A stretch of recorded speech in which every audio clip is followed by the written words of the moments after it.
Have you ever found yourself caught in the grip of a grudge? Hmm. Not just, fleeting anger, but that really persistent, deep-seated resentment, the kind that seems to follow you around.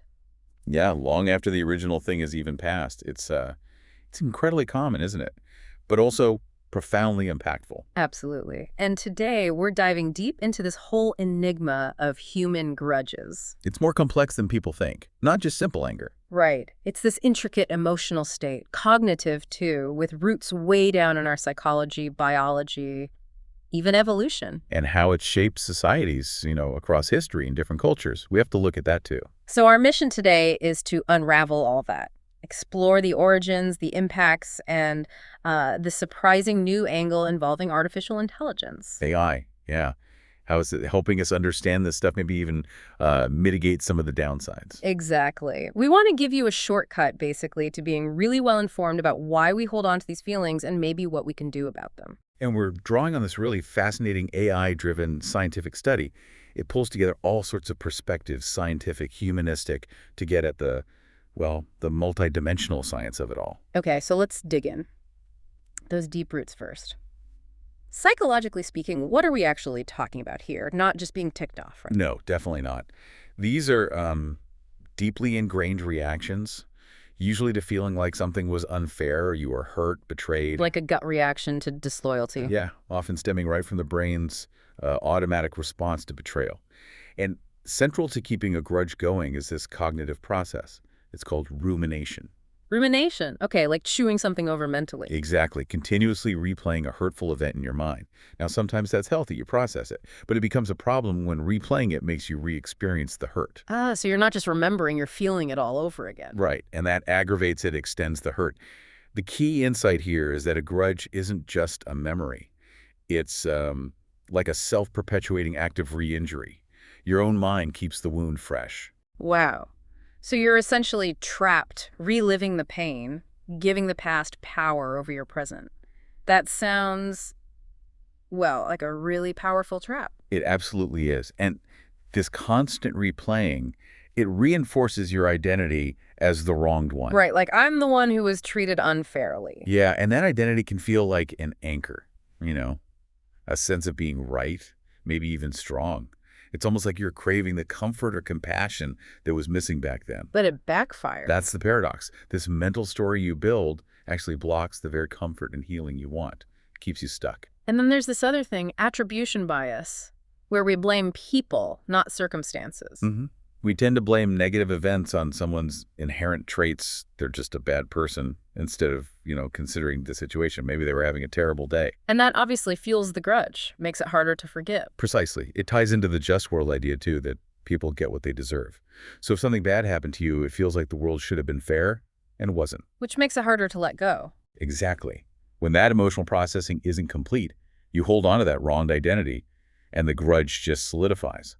It's interesting, AI might actually be able to spot these cognitive patterns, maybe even before we notice them ourselves. That's quite a thought. Okay, let's shift to the biology. You mentioned the brain's response to betrayal.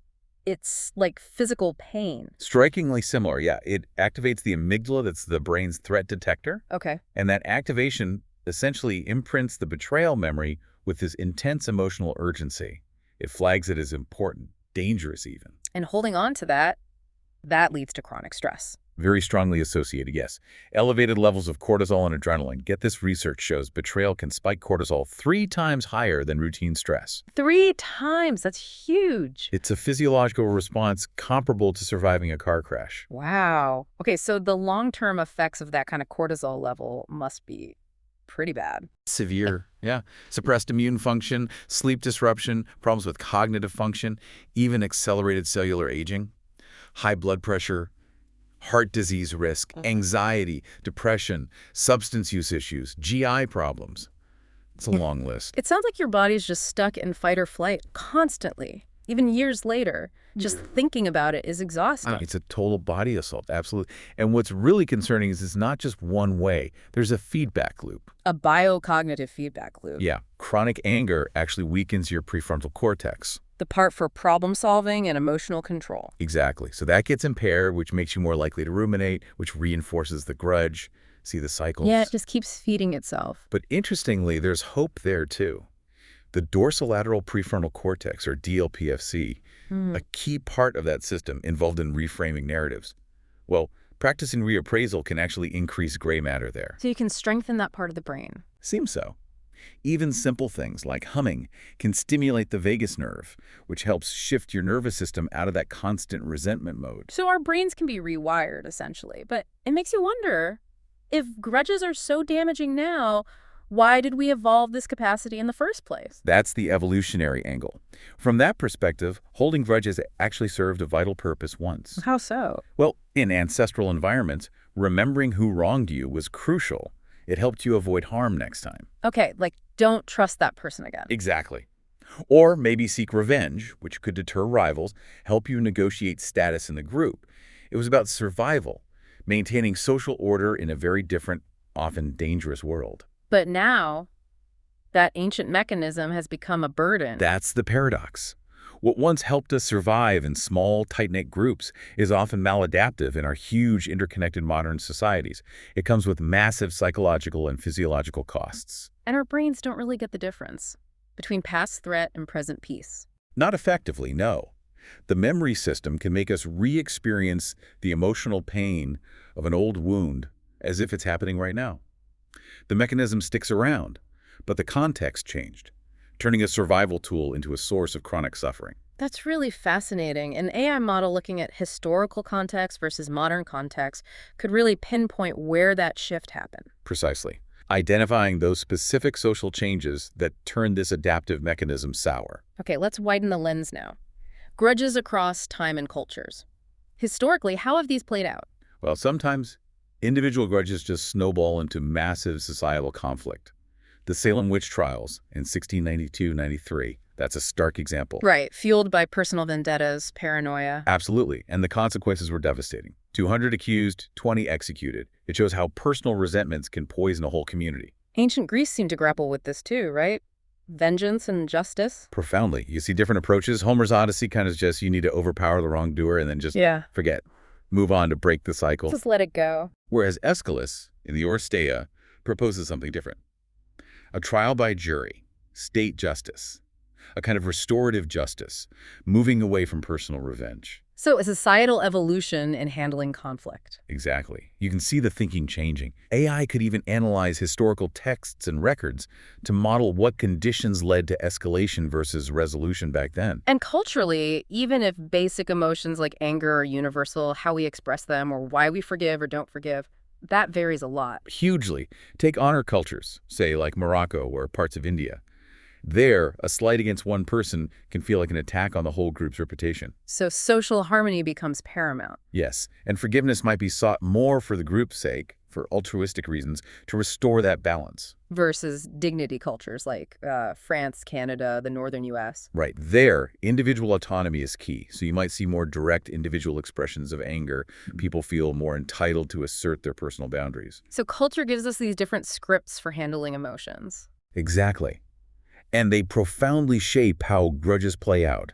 AI can help tease out these subtle cultural patterns and what drives them. It's clear that mismanaged conflict wrecks relationships.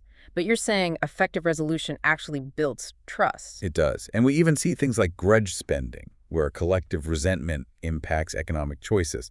It shows how far these ripples spread. It's not just an individual thing. It can be like a social contagion. That's a great way to put it. The presence of angry people can actually make others feel angry too. Yeah. Even without a direct reason. And if enough individual grudges pile up unresolved, it can erode social cohesion, breed widespread distrust, and make a whole society vulnerable to manipulation, even large-scale conflict.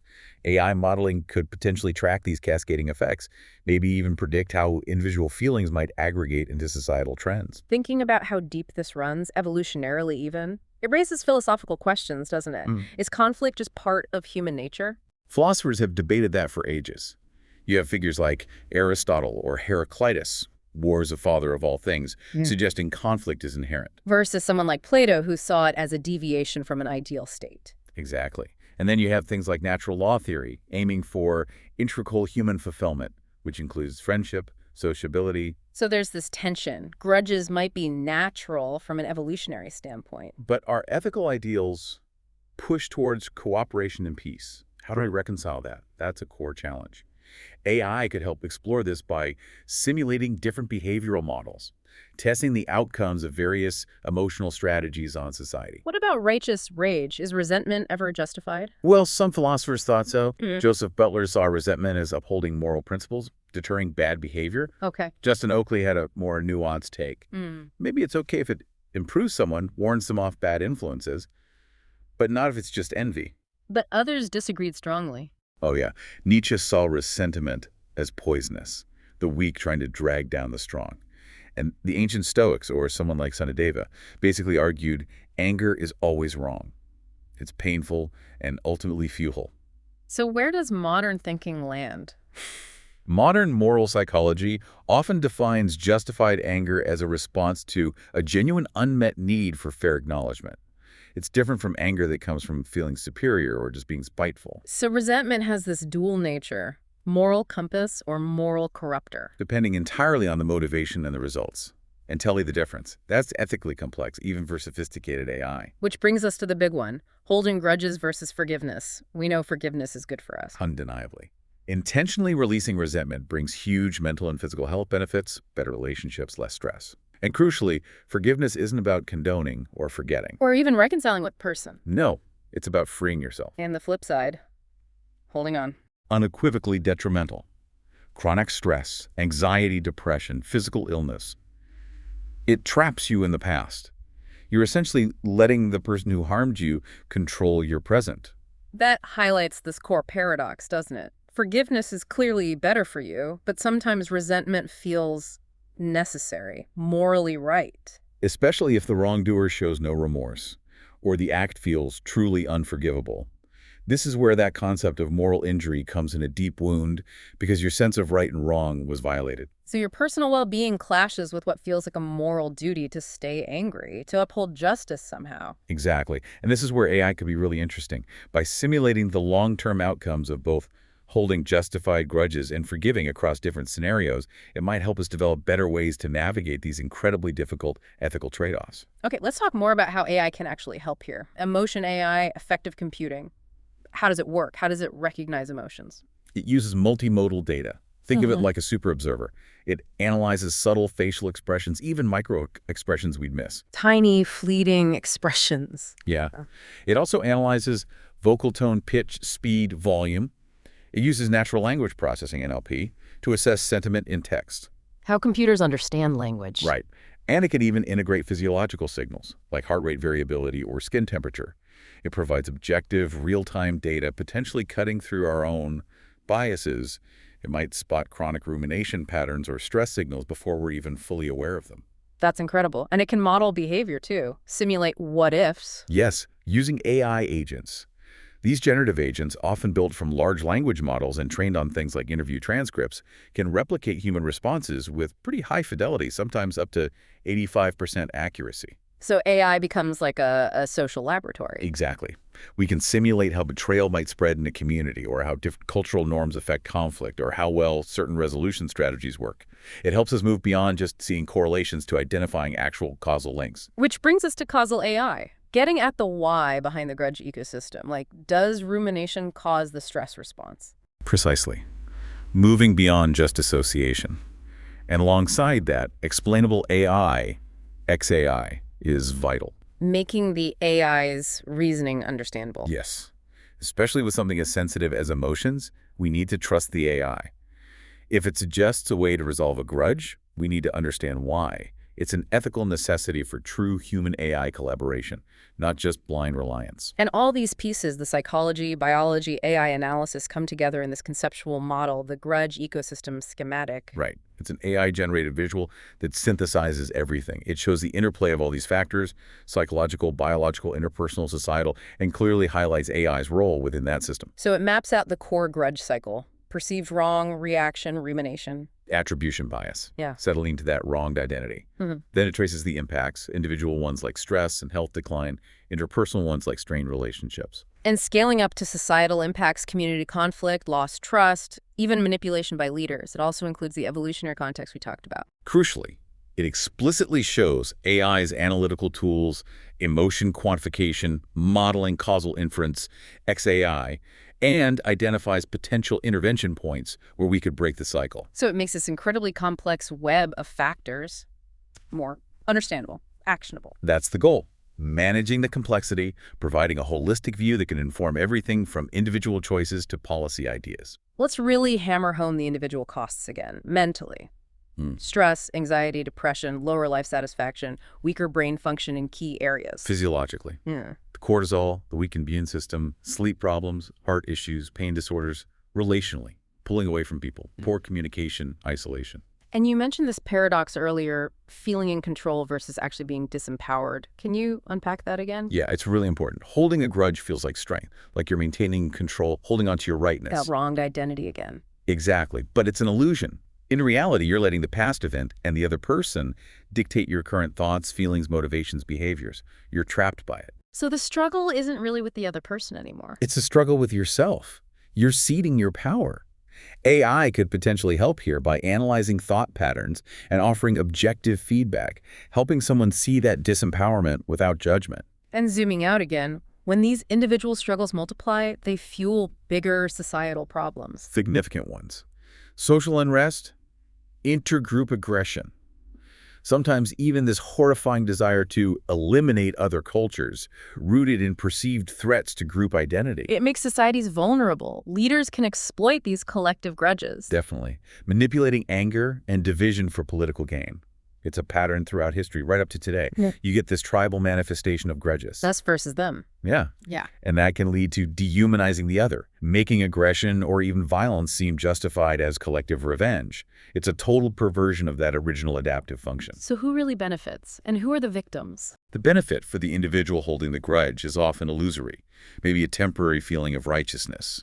Manipulative leaders might benefit directly, but the true victims, the individual suffering the health costs, and society as a whole losing trust, economic costs, diverting energy from real problems like environmental stewardship. Okay, so how do we move forward? Cultivate forgiveness, build a better future, especially with AI potentially helping. On the individual level, what works? Well, first, it takes intentional effort. You have to be willing to let go of that wronged identity. Easier said than done, I imagine. For sure. It starts with awareness and validation, acknowledging the resentment without judgment, because, what you resist persists. Right. Then what? Cognitive reframing or reappraisal, changing how you think about the event or the person, maybe trying compassion reappraisal or using both and statements to see complexity. And mindfulness techniques. Hugely helpful. Deep breathing, meditation, practices that help you observe your thoughts and feelings without getting swept away by rumination. Reduce the impulse. Professional help, too. Therapy like CBT or DBT. Absolutely. They offer structured tools. Even just journaling can make a difference. Ultimately, the path is about self-love and self-compassion, reclaiming your own agency. It's self-liberation, not about letting the other person off the hook. And you could see AI acting like a personalized digital coach for this, offering real-time support. Exactly. Tailored interventions right when you need them. And this starts young, right? With kids. Ideally, yes. Interestingly, young children seem naturally resistant to holding grudges long-term. They have this innate capacity to let go. So we need to nurture that. Definitely. Emotional intelligence, EI education, is key. Helping kids recognize, understand, manage their feelings, develop empathy. And what parents do matters hugely. Vital. Modeling behavior, admitting mistakes, seeking forgiveness from your kids even.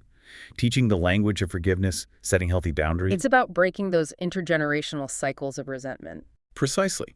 Raising kids who are emotionally resilient, better equipped for a harmonious future. You could even imagine AI helping develop personalized learning modules for kids, using interactive games to teach EI skills intuitively. What about at the community or societal level? Structured approaches like restorative justice programs are powerful. They focus on repairing harm, rebuilding relationships, reducing reoffending. Conflict resolution in schools. Also crucial. And then there are broader reconciliation programs for historical grudges like police community initiatives, truth-telling projects inspired by things like South Africa's Truth and Reconciliation Commission. Institutionalizing healing. AI could help analyze what works best in those large-scale programs. Potentially, yes. Analyzing historical data, maybe facilitating communication during mediation. And government policy plays a role. A crucial one. promoting social cohesion, finding that balance between forgiveness and accountability, using dialogue, education, cultural exchange, storytelling informed by those philosophical ideas we discussed. This scales up even to global politics. Absolutely. Managing collective emotion is relevant for geopolitics, global governance, aiming for a more balanced world. So AI's future role, it could be revolutionary. Chatbots for disputes, negotiation platforms. Predictive analytics for early conflict warnings, yes. And AI role-playing. Practicing difficult conversations in a safe space. Exactly. Developing empathy, refining problem solving, even navigating cross-cultural differences.